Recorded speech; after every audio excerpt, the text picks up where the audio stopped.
On passe à notre rubrique hebdomadaire Direct Québec. Je vous le disais en titre, un Direct Québec militant cette semaine. Avec nous en direct de Montréal, la rappeuse Saramé. Bonjour, merci d'être avec nous. Vous êtes cette année porte-parole du mois de l'histoire des Noirs. Vous avez été choisie parce que, je cite, vous incarnez la relève. Première question toute simple, pourquoi est-ce que c'est important pour vous ? Bien, je pense que tout d'abord, il y a plusieurs enjeux auxquels font face la communauté noire, et ça un peu partout en Occident, même que ce soit en Afrique ou ailleurs. Donc je pense que c'est important, lorsqu'on a un micro-public, disons, de donner sa voix et de prêter sa voix pour des causes comme ça. Et il faut que les gens soient au courant le plus possible à quoi est confrontée la communauté. On sait souvent ce qu'a été la condition des Afro-Américains aux États-Unis, par exemple. On connaît moins ça au Canada. Pourtant, il y a eu aussi... c'est une histoire d'esclavage, de discrimination, de résistance aussi. Parfois, on pense au chemin de fer clandestin. Est-ce que cette histoire noire, elle est méconnue au Canada en général et au Québec en particulier ? Tout à fait. Moi-même qui étudie ici une partie de mon âge au primaire et plus tard après mon collège, c'est quelque chose que j'ignorais.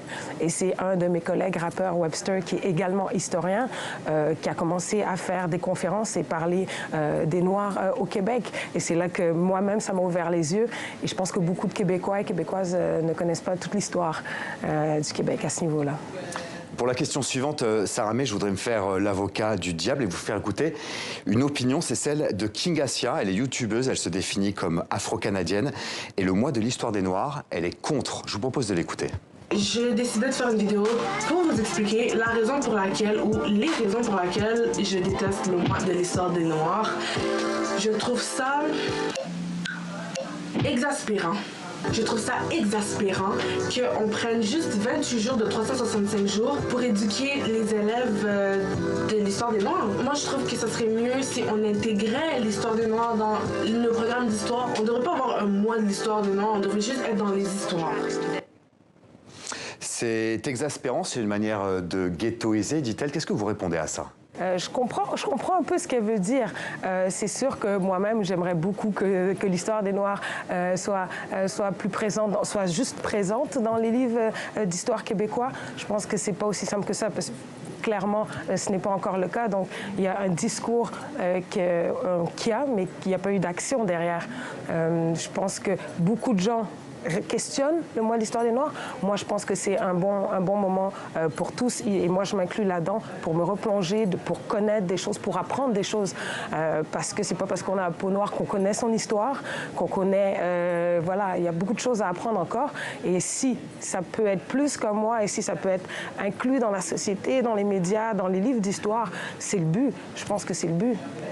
Saramé, on estime, hein, c'est une estimation, mais qu'il y a un peu plus d'1 million de Noirs au Canada sur 37 millions d'habitants. Comment est-ce que vous définiriez la condition noire au Québec, au Canada? Est-ce que vous, par exemple, vous avez subi à un moment ou à un autre des formes de discrimination?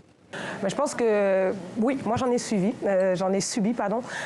donc c'est sûr que il y a eu des moqueries, du profilage, mais je pense que la communauté noire vivant en Occident l'a forcément subi.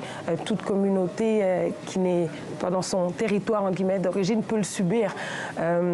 Donc je pense que l'important cette année, le discours, c'est l'ouverture.